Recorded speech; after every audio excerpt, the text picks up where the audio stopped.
கல்கி அவதாரம் எப்படி நடக்கும், உலகம் எப்படி அழியும் என்று உங்களுக்கு தெரியுமா? நம்ம பகவான் விஷ்ணுவே சொல்லியிருக்காரு. வாங்க இந்த பதிவுக்குள்ளே போய் பார்க்கலாம். அதுக்கு முன்னாடி சேனலுக்கு சப்ஸ்கிரைப் பண்ணாதவங்க சப்ஸ்கிரைப் பண்ணிவிட்டு இந்த வீடியோக்கு ஒரு லைக் பண்ணிவிட்டு வாங்க வீடியோக்குள்ளே போகலாம். இந்து புராணத்தின்படி பகவான் விஷ்ணு கலியுகத்தின் இறுதியில் கல்கி அவதாரம் எடுத்து இந்த உலகத்தை அழிக்க போறார் என்று சொல்லப்படுது. பகவத்கீதையில் கீதா உபதேசத்தின் போது கலியுகத்தின் முடிவில் தான் இந்த உலகின் அதர்மத்தை அழித்து தர்மத்தை நிலைநாட்டுவேன் என்று குறிப்பிட்டிருக்காரு. அப்படி விஷ்ணு பெருமான் சொன்ன கலியுகத்தில் இப்போ நம்ம இருந்துட்டு வரோம். கலியுகத்தில் கல்கி அவதாரமாக விஷ்ணு வரப்போறார் என்பதற்கான அறிகுறிகள் பூமியில் இருக்குதா அப்படின்னு முதல்ல பார்ப்போம். அதாவது கலியுகத்தில் அவதாரம் எடுக்கும்போது பகவான் விஷ்ணு தான் கல்கி அவதாரம் எடுப்பார். கும்பராசியில் பிறக்க போறாருன்னு சொல்லப்படுது. அந்த காலகட்டத்தில் கும்பராசினர் பெரும் சாதனைகளையும் வெற்றிகளையும் குவிக்கும் வல்லமையோடு திகழ்வாங்களாம். கல்கி அவதாரம் பூமியை நெருங்குவதற்கான அறிகுறிகளில் ஒன்றா சூரியனையும் நிலாவையும் நம்மால் பார்க்க முடியும். ஆம், கல்கி அவதாரத்தில் பூமியில் அவதரிக்கும் காலகட்டம் நெருங்கும் போது நிலா அளவுக்கு அதிகமான பிரகாசமாக இருக்குமா. எப்போதும் இருக்கும் வெண்மை நிறம் போல் இல்லாமல் நெருப்பு போல சிவந்த நிறத்தில் காணப்படுமா. சூரியன் அளவுக்கு அதிகமான கதிர்களை வெளியிடுமா நிலா. வால் நட்சத்திரம் போல சூரியன் வந்து மாறி போயிடுமா. அது மட்டும் இல்லாமல் பூமியில் கல்கி அவதாரம் எடுக்கும்போது பூமியில் மட்டும் இல்லாமல் மற்ற கிரகங்களில் தோன்றினாலும் மாற்றம் உண்டாகுமா. வியாழன்கோளானது தனுசு ராசியில் அஷ்ட நட்சத்திரத்தில் சஞ்சாரம் செய்யுமா.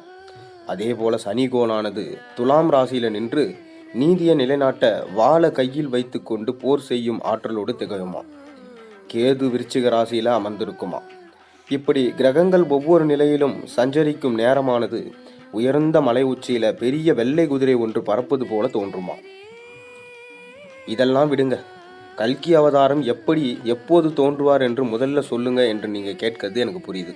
நான் சொல்றேன் பாருங்க. இப்ப பூமி மிக நெருக்கடியான ஒரு சூழலை சந்திக்கும் போது அந்த நெருக்கடியிலும் மிக அதிக அளவில் சக்தி வாய்ந்த ஒரு கொடுங்கோல் ஆட்சியாளரை அழிப்பதின் மூலமாகவே தான் கல்கி அவதாரம் இந்த உலகில் தோன்றுமா.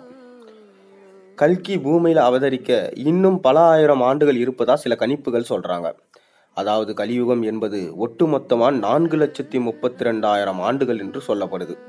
அதில் 5,000 வருடத்துக்கு முன்பாக தான் கலியுகம் ஆரம்பித்திருக்கிறது எனவும், அதனால் இந்த பூமியில் கல்கி அவதரித்து அழிப்பதற்கு இன்னும் சில லட்ச வருடங்கள் ஆகும் என்று கூட கணக்கிடப்படுது. பூமியில் கல்கி அவதாரம் நெருங்கும் போது ஆறுகளில் சில மாற்றங்கள் ஏற்படுமா. குறிப்பாக இந்தியாவின் புண்ணிய நதியான கருதப்படுகின்ற கங்கை, யமுனை, சரஸ்வதி ஆகிய 3 ஆறுகளில் மாற்றம் உண்டாகுமா. அவை மூன்றும் பார்த்தீங்கன்னா மீண்டும் சொர்க்கத்தில் சென்று சேர்ந்துடுமா. அதாவது இந்த 3 ஆறுகளும் தண்ணீர் சுத்தமாக இல்லாமல் முழுவதாக வறண்டு போயிடுமா. அந்த பகுதி மனிதர்கள் வாய தகுதி இல்லாத இடமா கடவுளோட கட்டுப்பாட்டுக்குள் போய்விடும் என்று சொல்றாங்க. கல்கி அவதாரம் பூமியில் தோன்றுவார் என்று சொல்வது வெறும் கற்பனையா இல்லை ஏதாவது முன்குறிப்புகள் இருக்கின்றவனா என ஆராய்ந்த போது ஒரு உண்மை தெரிய வந்திருக்கு. கல்கி அவதாரம் எடுக்க போவது பற்றி குறிப்பு மகாபாரத்தில் இருக்கு. மார்க்கண்டேய ரிஷி முனிவர் பாண்டவர்களின் மூத்த புதல்வரான தர்மரிடம் உரையாடி கொண்டிருந்த போது ஒரு அந்தன தம்பதியினரின் வயிற்றில் கல்கி அவதரிப்பார் என்றும், மேலும் அவர் போர்க்குணம், விளையாட்டு, கல்வி ஆகியவற்றில் சிறந்து விளங்குவார் என்றும் கூறுறாரு. அதோடு அதீத புத்தி கூர்மையும் உடல் வலிமையும் பெற்று அஜானுபாகுவான இளைஞனா வருவார் என்று குறிப்பிடுறாரு. கல்கி அவதரித்த பின்பு எங்கு தங்குவார் என்ற நம்பிக்கையும் இருக்கு. அதாவது கல்கி இந்தியாவிற்கு வருகிற முன்பாக இலங்கையில தான் தங்குவாராம். அங்குள்ள தீமைகளை அழிப்பாராம். அதாவது பூமியில நடக்கும் அக்கிரமங்களை அழித்து பூமியை புனிதப்படுத்துவதற்காக அவர் இப்படி செய்வார் என்றும், அதன் பின்பு புதிய பூமி தோன்றும் என்றும் பலரால் சொல்லப்படுது. பூமியில நடக்கும் சில அன்றாட பழக்கங்களின் மாறுபாட்டை வைத்தே கல்கி அவதரித்து விட்டதை நாம் உணர்ந்து கொள்ளலாம். அவை என்னென்ன என்று தானே கேட்குறீங்க. இதோ பட்டியல் இருக்கு பாருங்க. உலகில் உள்ள பெரும்பாலான மக்கள் அசைவ உணவுகளை சாப்பிட ஆரம்பிச்சிடுவாங்க. பெண்கள் தங்களுடைய கணவர்மார்களை மரியாதை இல்லாமலும் தகாத வார்த்தைகளாலும் பேசுவாங்க. மற்ற பெண்களுடன் கணவனை இணைத்து பேசுவாங்க. கணவன் மனைவி ஒருவருக்கொருவர் மகிழ்ச்சியாக இருக்க மாட்டாங்க. மக்களின் பெரும்பாலானோர் நாத்திகவாதியெல்லாம் மாறி போவாங்க. பூமி அளவுக்கு அதிகமான வெப்பமாக கொண்டே போகும். நட்சத்திரங்கள் மின்னுவது குறைய ஆரம்பிச்சிடும். கொஞ்சம் கொஞ்சமாக இருளின் ஆதிக்கம் அதிகரித்து கொண்டே தொடங்கும்.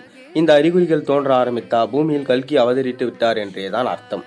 இந்த கல்கி அவதாரம் எப்படி இருக்கும், எப்படி தீமைகளை அழிக்கும் என்பதில் மக்களுக்கு எப்போதும் பேரார்வம் உண்டாகும்.